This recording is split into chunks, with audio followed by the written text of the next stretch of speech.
sukar nak bekerjasama semula dengan pembelot. Pemimpin Pakatan Harapan berkata pihaknya tidak pernah menutup pintu untuk berunding dengan mana-mana parti pembangkang terutama dalam soal memperkuat blok itu untuk berdepan dengan pilihan raya umum ke-15. Dalam usaha melaksanakan kerjasama antara parti-parti pembangkang, Setiausaha Agung DAP Anthony Locke berkata Pakatan Harapan tidak boleh sama sekali berpecah.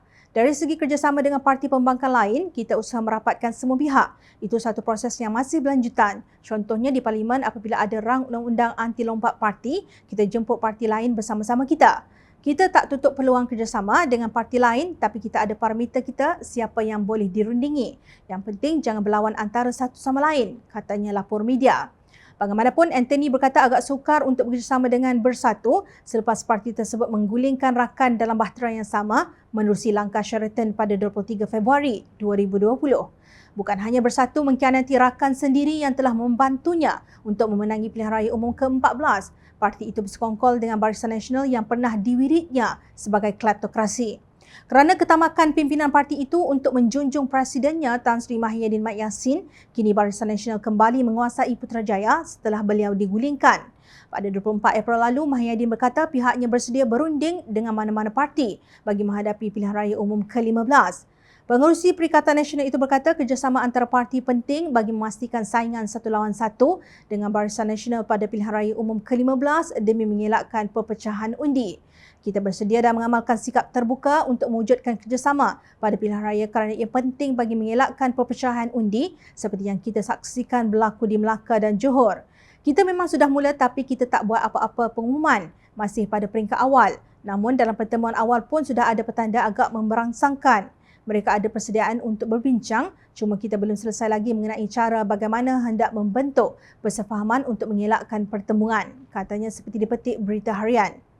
Kenyataan Mahyadin ini bercanggah dengan pendirian pengarah pilihan raya PAS Pusat, Datuk Seri Muhammad Sanusi Mat Noor, yang menegaskan bahawa partinya tidak akan menyertai kemah besar Pakatan Harapan. Menurut beliau, perkara tersebut sudah dibincangkan secara bersama antara parti-parti di dalam Perikatan Nasional. Naib Presiden Amanah, Datuk Mahfuz Omar menyambut baik kenyataan Sanusi itu menerusi ciapannya di Twitter. Alhamdulillah, elok sangat PAS tak sertai kemah besar. Jika tidak, busuk skemah macam plastik sampah lori tak mai ambil 2 minggu. Inilah ibarat PAS parti yang tidak boleh dipercayai. Bukan hanya PAS tidak boleh dipercayai, Bersatu juga menanggung sikap yang sama sebagai pembelot. Bagaimanapun, sebelum ini Presiden Amanah Muhammad Sabu menegaskan bahawa pendekatan kemah besar yang dianjurkan oleh Pakatan Harapan sama sekali tidak melibatkan penyatuan atau kerjasama dengan parti-parti yang berada di dalam kerajaan sama ada UMNO, Bersatu maupun PAS. Perlu ditegaskan bahawa golongan pengkhianat adalah mereka yang telah melompat untuk bersama Bersatu dan Perikatan Nasional atas sebab tawaran-tawaran yang dibuat pada ketika itu, katanya dalam satu kenyataan. Justru mainan kata-kata kemah besar bersama Bersatu yang sikapnya penuh dengan hipokrasi itu amat meresahkan penyokong Pakatan Harapan. Runding adalah satu daripada strategi perang. Namun dalam mana-mana rundingan, jangan sekali-kali terperangkap lalu dipatuk oleh ular pada lubang yang sama berkali-kali.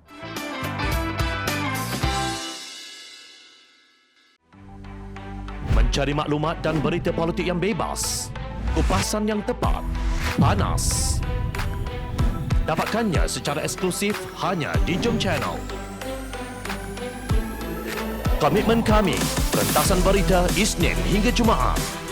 Berbicara dan isu semasa, kami garapkan secara langsung. Panel-panel berkaliber dan profesional. Interaktif, pandangan anda kami raikan. Jangan lupa bersama kami di setiap hujung minggu dalam edisi khas mingguan.